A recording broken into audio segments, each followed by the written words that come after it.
ಈ ಬಾರಿ ಸ್ಪರ್ಧೆ ಮಾಡಲಿಲ್ಲ, ಸೋಲಿನ ಭಯದಿಂದ ಸ್ಪರ್ಧೆ ಮಾಡ್ತಾ ಇಲ್ಲ ಅಂತ ಅಶೋಕ್ ಅವರು.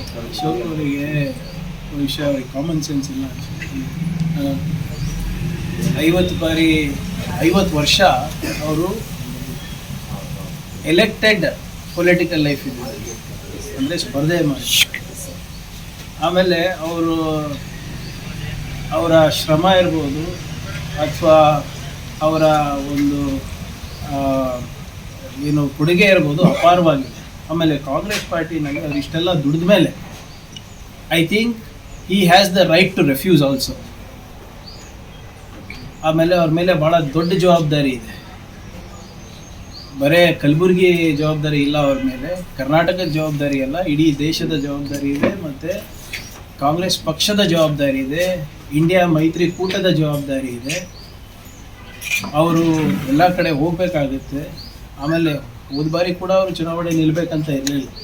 ಹೋದ ಬಾರಿ ನಮ್ಮ ಶ್ರೀಮತಿ ಸೋನಿಯಾ ಗಾಂಧಿ ಅವರು ಮತ್ತು ಮನಮೋಹನ್ ಸಿಂಗ್ ಸಾಹೇಬರು ಒತ್ತಡ ಮಾಡಿದ್ದಕ್ಕೆ ನಿಂತಿದ್ರು. ಸೊ ಅದರಿಂದ ಬಿ ಜೆ ಪಿಯವರಿಗೆ ಹೇಳಿ ಕೇಳಿ ನಿಲ್ಲುವ ಪರಿಸ್ಥಿತಿ ನಮಗೆ ಬಂದಿಲ್ಲ. ನಮಗೆ ಅಡ್ವೈಸ್ ಮಾಡೋದು ಬಿಟ್ಟು ಅಶೋಕ್ ಅವರು ಸ್ವಲ್ಪ ದಯವಿಟ್ಟು ನಿಮ್ಮ ಪಕ್ಷದಲ್ಲಿ ಏನು ನಡೀತಾ ಇದೆ ಅದ್ರ ಬಗ್ಗೆ ಗಮನ ಕೊಟ್ಟು ಅಲ್ಲಿ ನಿಮ್ಮ ಅಡ್ವೈಸನ್ನು ಕೊಡಿ. ಈಶ್ವರಪ್ಪ ಅವರು ಇರ್ಬೋದು, ಸದಾನಂದ ಗೌಡರು ಇರ್ಬೋದು, ಅನಂತಕುಮಾರ್ ಹೆಗಡೆಯರ್ ಇರ್ಬೋದು, ಇವರೆಲ್ಲರೂ ಏನು ಹೇಳ್ತಾ ಇದ್ದಾರೆ ಅಂದರೆ ನಿಮ್ಮ ಪಕ್ಷ ಒಂದು ಕುಟುಂಬದ ಹಿಡಿತದಲ್ಲಿದೆ, ಶುದ್ಧೀಕರಣ ಮಾಡಬೇಕಾಗಿದ್ದೆ, ಈ ಪಕ್ಷದಿಂದ ಹೊರಗೆ ಬಂದು ಮತ್ತೊಮ್ಮೆ BJP ಕಟ್ಟಬೇಕಾಗಿದೆ, ಆ ಪರಿಸ್ಥಿತಿ ಬಂದಿದೆ ಅಂತ ಹೇಳ್ತಾ ಇದ್ದಾರೆ. CT ರವಿ ಅವರು, ಬಸವರಾಜ್ ಪಾಟೀಲ್ ಯತ್ನಾಳ್ ಅವರು ಎಲ್ಲ ಏನು ಹೇಳ್ತಾ ಇದ್ದಾರೆ ಅಂದರೆ, ಮತ್ತು ನಿಮ್ಮ ಪ್ರತಾಪ್ ಸಿಂಹ ಅವರು, ಈ ಪಕ್ಷದಲ್ಲಿ ಯಾರು ಹಿಂದುತ್ವ ಪರವಾಗಿ ಹೋರಾಟ ಮಾಡ್ತಾರೆ ಅವರಿಗೆ ಕೌಡೆ ಕಾಸು ಕೀಮತ್ತಿಲ್ಲ ಅಂತ ನಿಮ್ಮ ಪಕ್ಷದವ್ರು ಹೇಳ್ತಾ ಇದ್ದಾರೆ. Go back Sudhakar, go back Shobha, ಇವೆಲ್ಲನೂ ಕೂಡ ನಿಮ್ಮ ಪಕ್ಷದಲ್ಲಿ ನಡೀತಾ ಇರೋದು, ನಮ್ಮ ಪಕ್ಷದಲ್ಲಲ್ಲ. ನಿಮ್ಮ ಮೈತ್ರಿ ಪಾರ್ಟ್ನರ್ ಯಾರಿದ್ದಾರೆ JDS ಅವರು ನಾರಾಜಾಗಿ ಕುಂತಿದ್ದಾರೆ. ಅವರಿಗೆ ಹೆಚ್ಚು ಸೀಟ್ ಬೇಕಾಗಿತ್ತು, ಮೋದಿಯವ್ರು ಬಂದಾಗ ನಮಗೆ ಕರೆಯೋದಿಲ್ಲ, ಮಾಡೋದಿಲ್ಲ. ನಿಮ್ಮ ಸಂಸಾರದಲ್ಲಿ ಬಿರುಕುಟ್ಟಿದೆ, ಫಸ್ಟ್ ಅದನ್ನ ನೋಡ್ಕೊಳ್ಳಿ. ಇದನ್ನ ಹೇಗೆ ಪರಿಹರಿಸ್ತೀರಾ ಅದು ಫಸ್ಟು ನಿಮ್ಮ ಪಕ್ಷದವ್ರಿಗೆ ಹೇಳಿ.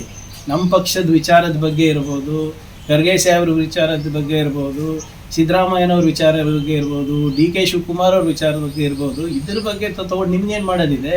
ಫಸ್ಟು ನಿಮ್ಮ ಸಂಸಾರವನ್ನು ಕಟ್ಟೋದು ಕಲೀರಿ. ಬೇರೆಯವ್ರ ಸಂಸಾರದಲ್ಲಿ ಯಾವಾಗಲೂ ಹುಳಿ ಹಿಂಡದೇ ಆಗಿದೆ ಇವರು BJP ಅವರು. ಈಗಲೂ ಕೂಡ ಈ ಚುನಾವಣೆ ಕಾಂಗ್ರೆಸ್ ಹೆಸರು ಹೇಳ್ಕೊಂಡೇ ಮಾಡ್ತಾ ಇರೋದ್ರಿಂದ 10 ವರ್ಷ ಇವ್ರೇನು ಮಾಡಿದ್ದಾರೆ ಅಂತ ಹೇಳೋಕ್ಕೆ ಅವರಿಗೆ ಏನೂ ಇಲ್ಲ. BM Max ಮಲ್ಟಿ ಸ್ಪೆಷಾಲಿಟಿ ಆಸ್ಪತ್ರೆ ಕಲಬುರಗಿ. ಎಲ್ಲ ರೋಗಕ್ಕೆ BM Max ಆಸ್ಪತ್ರೆ ಮದ್ದು. ಖ್ಯಾತ ಅನುಭವಿ ವೈದ್ಯರ ತಂಡದಿಂದ ಪ್ರಾರಂಭಿಸಿರುವ BM Max ಆಸ್ಪತ್ರೆಯಲ್ಲಿ ದಿನದ 24 ಗಂಟೆ ಎಮರ್ಜೆನ್ಸಿ ಟ್ರಾಮಾ ಚಿಕಿತ್ಸೆ. BM Max ಮಲ್ಟಿ ಸ್ಪೆಷಾಲಿಟಿ ಆಸ್ಪತ್ರೆಯಲ್ಲಿರುವ ಸೌಲಭ್ಯಗಳು: major operation theatre, minor operation theatre, neuro surgery, laparoscopy surgery, ವ್ಯಾಕ್ಸ್ಯುಲರ್ surgery, plastic surgery, cardiology, oncology, neurology, urology, nephrology, gastrology, paediatric surgery, orthopaedic and trauma, general surgery, general medicine, gynaecology, anaesthesia and critical care, rheumatology, ENT, rheumatology, psychiatrist, AC and non AC, deluxe room, semi special rooms. ಹೆಚ್ಚಿನ ಮಾಹಿತಿಗಾಗಿ ಸಂಪರ್ಕಿಸಿ BM Max multi specialty ಆಸ್ಪತ್ರೆ, ring ರಸ್ತೆ, ಹಗರ್ಗಾ cross, Kalaburagi. Phone number 7090041785.